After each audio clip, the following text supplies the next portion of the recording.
banyak yang ngejar AAD nih, Bu Cassandra. Nah, kalau Bu Cassandra hari ini punya agent, dia lagi ngejar AAD. Kira-kira Bu Cassandra kasih saran ke mereka ini komposisi yang ideal antara penjualan pribadi dengan tim itu berapa? Patokannya apa gitu ya?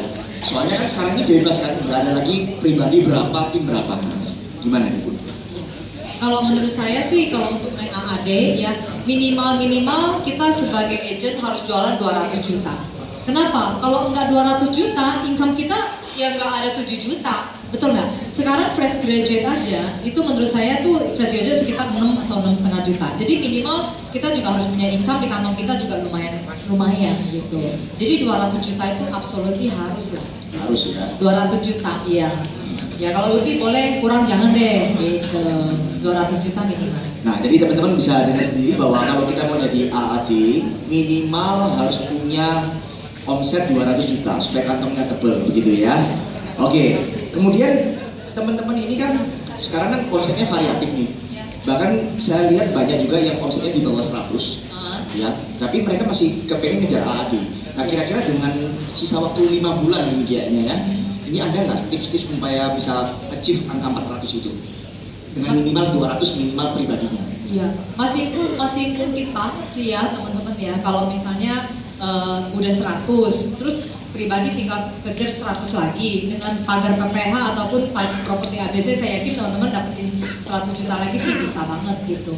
Tapi teman-teman jangan lupa rekrut ya. Kalau misalnya rekrutannya sampai dengan Oktober atau apa belum ada, mungkin teman-teman juga harus pikirin tuh masih cepet-cepet jualan pribadi. Ibaratnya kita punya restoran, ya, tukang masaknya nggak ada, tukang cuci piringnya nggak ada, yang waitersnya resign semua. Siapa yang harus mengerjakan kalau kita jadi pemilik restoran? Diri sendiri gitu ya. Jadi kita punya bisnis sendiri, harus penuhi 400 juta itu ya harus lakukan sendiri juga gitu. Jadi berat gitu ya? Iya, jadi pokoknya kalau misalnya sama juga buat leader, kalau leader agentnya nggak ada, ya terpaksa ya bukan pilihan, tapi tetap harus melakukan supaya tetap bisa naik ke tingkat berikutnya gitu. Jadi maksud saya kalau misalnya agentnya belum ada ya harus jualan pribadi dulu lah gitu. Yang 400 juta itu juga sama. Teman-teman sekarang tahap pertama yang mau ngejar AD kejar 200 dulu. Tapi juga alarm ya kalau misalnya sampai September, Oktober agentnya belum ada, mesti harus cepet-cepet jualan pribadi juga supaya kan harus penuhin 400 jutanya juga kan, 400 jutanya juga harus penuhin gitu loh. Harus kejar juga.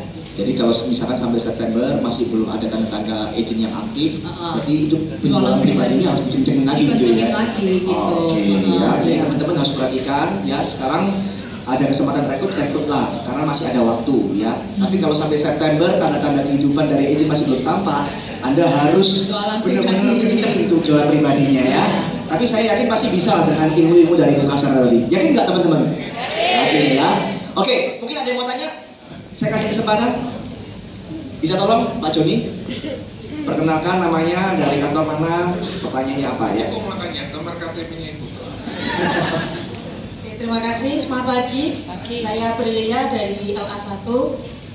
Bu, tadi kan Ibu cerita tentang metode coaching yang terbaru ya, yang belum sempat diceritakan. Nah, boleh Ibu diceritakan? Oh iya ya, tadi saya ada sempat ya. Jadi kalau dulu kan saya coachingnya kan sendiri-sendiri gitu ya.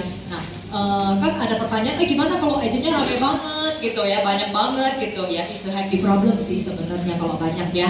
Nah, kalau misalnya udah nggak sanggup meladenin yang coachingnya terlalu banyak, saya sekarang sih kolaborasi dengan beberapa leader di bawah saya. Jadi saya sama beberapa leader kita bikin